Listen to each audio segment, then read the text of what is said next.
और मैं ऐसा उम्मीद करूंगा कि मैं यहाँ से चला भी जाऊंगा तभी भी आप उसकी बात को ध्यान में रखेंगे और इस व्यवस्था को आगे बढ़ाने में आप अपना 100% योगदान देंगे, तब जब यदि इनकी सारी बातों में सच्चाई होगी तब। इस बात को ध्यान में रखिएगा हमेशा। अभी मैं आप लोगों को सिर्फ इतना बता सकता हूँ कि हम लोगों के बीच सुमन देवी आई हुई है डुमरी से। कौन है सुमन जी? सुमन जी कौन है डुमरी से? अच्छा, ये डुमरी गांव की सुमन देवी है। हमारे राय साहब है क्या? अच्छा ठीक है, ये सुमन जी है। आइए सुमन जी, ये सुमन जी हैं। पिछले कई महीनों से इस मानव शिक्षा सेवा संस्थान से जुड़ करके लगातार इस परिवार को आगे बढ़ाने में अपना योगदान दिया। इन्होंने मुझसे कहा कि सर आप मुझे कोई बड़ा इनाम दीजिएगा अगर मैं अच्छा काम करूंगी तो।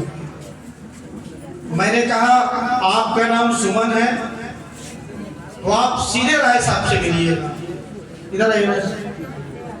मैंने कहा आपका नाम सुमन है तो सीधे राय साहब से मिलिएगा, क्योंकि दुनिया की सभी लोगों की बात काट सकते हैं राय साहब, लेकिन जिनका नाम सुमन है उनकी बातें कभी नहीं काटते हैं, कभी नहीं काटते हैं। क्योंकि इनकी यादें जो है ना सुमन नाम से बचपन से जुड़ी हुई है। पहले ये पैदा हुए थे, फिर सुमन पैदा हुए। इनकी बहन का नाम भी सुमन है। तो मतलब ऐसा नहीं है किसी का पूजा नाम रहता है तो मैं बड़ा ध्यान से उनका काम करता हूँ, किसी का वंदना नाम रहता है तो मैं अच्छा काम करता हूँ, किसी का गुड़िया नाम रहता है तो मैं भी बहुत ध्यान से उनका काम कराता हूँ। वो मेरी बहन का नाम है, ये इनकी बहन का नाम है सुमन। तो सुमन जी को मैंने कहा आप राय साहब से मिलिए। राय साहब मेरे पास आए, कहे कि सर एक काम करना है। मैंने कहा क्या करना है? एक सदस्य को दुपहिया गाड़ी इनाम में देना है। हमने कहा कि मजाक में मैंने कहा पक्का उसका नाम सुमन होगा। इतना चाव से तो आप कभी कूद के आ ही नहीं सकते मेरे पास। कहा बिल्कुल सही कहा, लेकिन सुमन का काम पिछले कई महीनों से लगातार इस मानव सेवा संस्थान पूर्वांचल जनधन ग्रामीण डिजिटल निधि लिमिटेड का काम पूरे ईमानदारी से तेजी के साथ बढ़ा रही है। न केवल बढ़ाया बल्कि अपने जैसा 20-25 और लोगों को इस व्यवस्था से जोड़ करके आज हजारों की संख्या में परिवार को इस मानव सेवा संस्थान से जोड़ने का काम किया।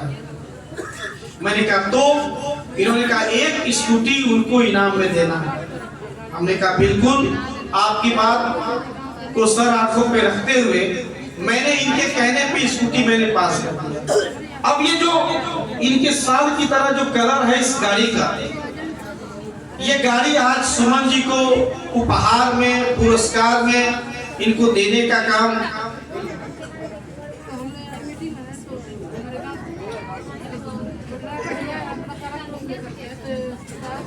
बाद में एक्सचेंज हो जाएगा, कोई बात नहीं। रीना जी कौन है? रीना जी, सुमन जी आप पढ़ दें।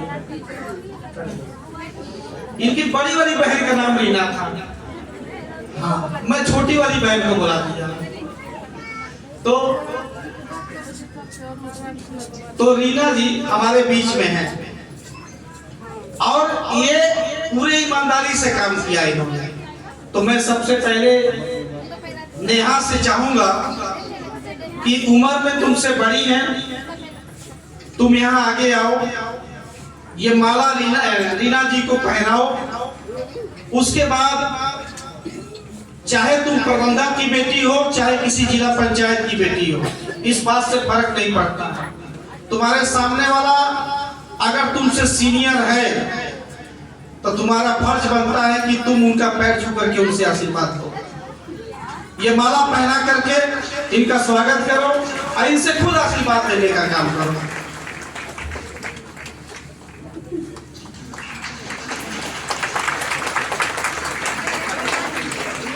अब नेहा ने तो अपने उम्र कम होने का तो और ज्यादा कर दिया, अब इनको पुरस्कार देने का टाइम आ गया। तो इनको पुरस्कार देने का काम मैं मैडम जी से कराना चाहता हूँ कि ये इसकी गाड़ी की चाबी कहाँ है, निकाल दीजिए। तो ये रीना जी को ये स्कूटी जो है उपहार में यहाँ से दिया जा रहा है। हम सभी साथी उम्मीद करेंगे कि इसी तरीके से पूरे ईमानदारी के साथ आप काम करती रहेंगी, पूरे मेहनत के साथ गांव-गांव घर-घर लोगों के पास जाने का काम करेंगी, लोगों